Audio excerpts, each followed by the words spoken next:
शहरों में बिल्डरों द्वारा बड़े बड़े सब्ज बाग दिखाकर कॉलोनियों में मकान और जमीन तो बेच लेते हैं, लेकिन काम हो जाने के बाद सारे सपने लोगों के धरे रह जाते हैं। सुख सुविधाओं के नाम पर झुंझुना देकर बिल्डर मोटी रकम निकालकर अपना स्वार्थ पूरा कर लेते हैं। कुछ इसी तरह का मामला जबलपुर के सुख सागर वैली ग्वारीघाट में देखने को मिला है, जहाँ खन्ना बिल्डर के द्वारा करीब 400 लोगों को सुख सागर वैली में मकान बिक्री कर दिए गए और बड़े बड़े सपने दिखाए गए कि बुजुर्गों के लिए अलग से जगह दी जाएगी, बच्चों के खेल का मैदान दिया जाएगा, स्विमिंग पूल दिया जाएगा, चौड़ी सड़क दी जाएगी। लेकिन कई साल गुजर जाने के बाद भी बिल्डर ने जब कोई काम नहीं किया और कॉलोनी नगर निगम के हैंड ओवर कर दी गई और इधर खन्ना बिल्डर द्वारा मैदान, स्टोर रूम आदि जगहों पर अपना कब्जा दिखाकर कॉलोनी वासियों को धौंस दिखा रहे थे, जिससे कॉलोनी वासी अपने आप को ठगा महसूस कर रहे थे। बच्चों को खेलने के मैदान नहीं मिलता था, सड़क पर खेलते थे, जिससे हादसे का शिकार हो रहे थे।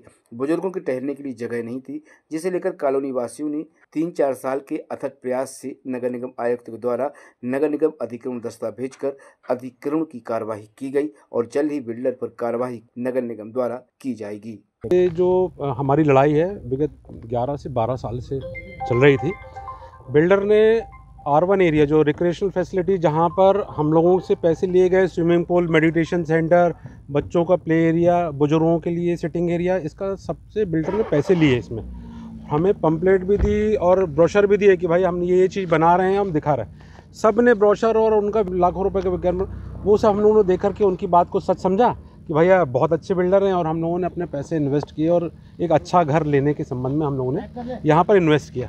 लेकिन जब हकीकत जब सामने आई, जब हम लोगों ने देखा कि बिल्डर इस संबंध में कोई काम नहीं कर रहा है, हमने उनसे निवेदन किया कि भाई आपने काफ़ी दिनों से बनाए नहीं है, तो बोले नहीं मैं बना रहा हूँ, कर रहा हूँ। कई बार मीटिंग की उनसे, लेकिन आज की डेट तक में 12 साल 15 साल हो गए, उन्होंने एक ईंटा भी उस संबंध में उन्होंने नहीं रखा।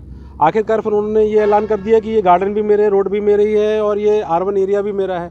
खसरे में चूँकि मेरा नाम है, हमने उनको जानकारी दी और नगर निगम से बताया कि भाई साहब आपने ये कॉलोनी हैंडओवर कर चुकी है। अब चूँकि कॉलोनी आपने नगर निगम हैंडओवर कर चुकी है, तो आपके पास में किसी भी तरह का कोई अधिकार स्वामित्व तो अब नहीं बचा आपका।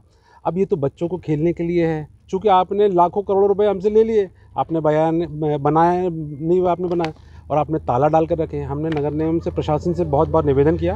उन्होंने हमारी बच्चों की और बुजुर्गों की बात सुनते हुए और मार्मिक एक हमने अपील की, उन्होंने हमारी बात सुनी और मैं बहुत धन्यवाद देना चाहूँगा कमिश्नर महोदय का कि उन्होंने इस चीज़ को, हमारी बात को समझा और त्वरित कार्रवाई कराई। तो आज क्या हुआ इसमें? आज अतिक्रमण दस्ते ने आकर के पूरे फेंसिंग अलग कर दिए।